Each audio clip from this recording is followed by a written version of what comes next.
Capitalism has been blamed for another recession that it had nothing to do with.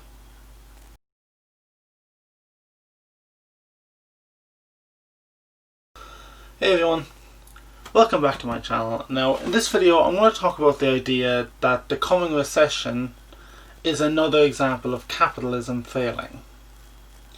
Now before I get into it, please like and share this video to give it a boost.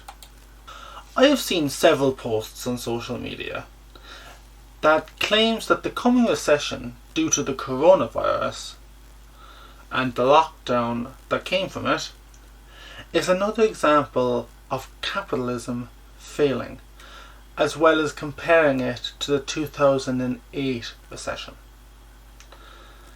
Here's an example of that. This is a post I found on Facebook by a friend of mine.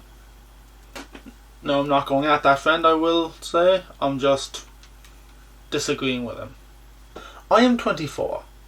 In my 24 years, I've experienced two global recessions. Both were once-in-a-generation type crashes. And people wonder why young people are so critical of global capitalism. But this is also a challenge. The left has always been good at pointing out the failure of capitalism, but not so good at pointing to a viable alternative.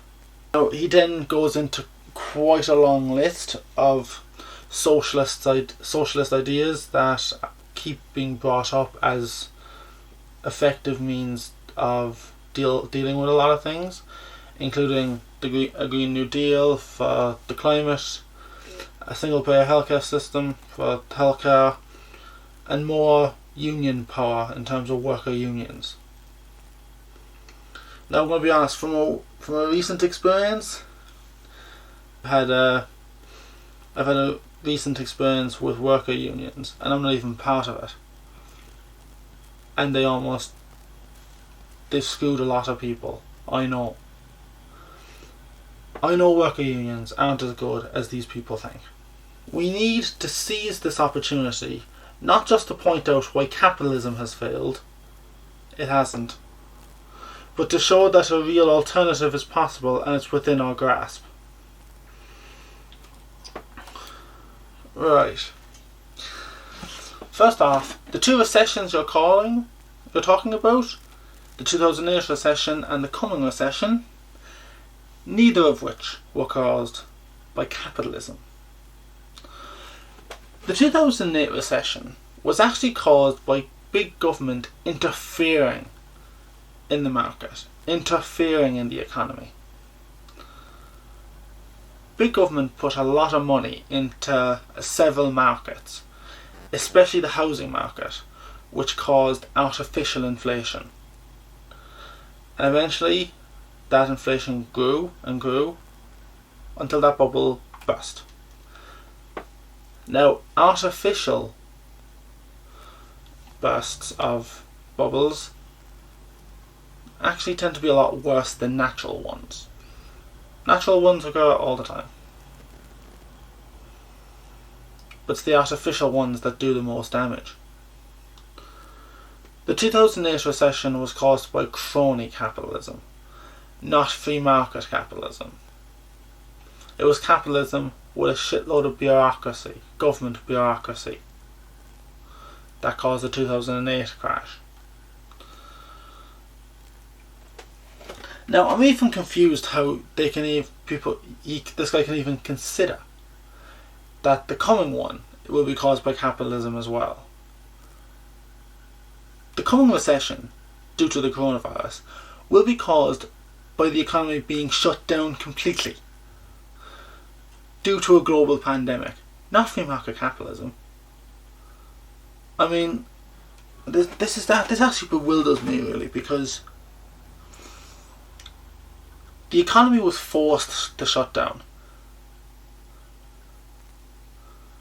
If the economy can't work, then it can't be capitalism's fault if a recession occurs. If you put a law down saying the economy has to close, which is what happened, that's what lockdown was. So You're kind of pushing yourself that, man. Now, this is the usual problem with socialist critiques and socialist criticisms of capitalism. They look at the imperfections of capitalism,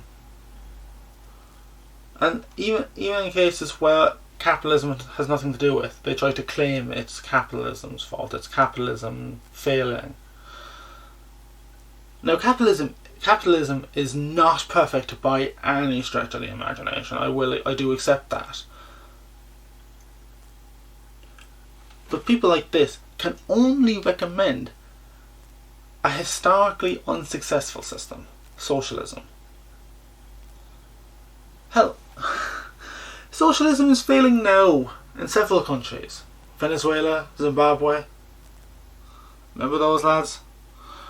Now I know what you're going to say. That wasn't real socialism. Yes, it was. You just can't get over the fact that the system you're recommending is shite. Capitalism isn't perfect, but it is the best system we have. It's lifted more people out of poverty than any other system. And in fact, the system you're recommending, socialism, has caused more poverty. The reason why a lot of people are critical of capitalism is that it does take quite a while. It takes time for it to improve people's lives. But many want that improved life now. They want that improved life sooner. So what do you guys think? Share your thoughts with me in the comment section down below. I'd love to hear them. And if you like this video, hit that thumbs up button and don't forget to subscribe to keep up with my latest videos. Good things come to those who wait. That is why capitalism is the best system. Wanting something now, like those who promote socialism, get their just desserts when it eventually fails. Thanks for listening, and I'll see you next time.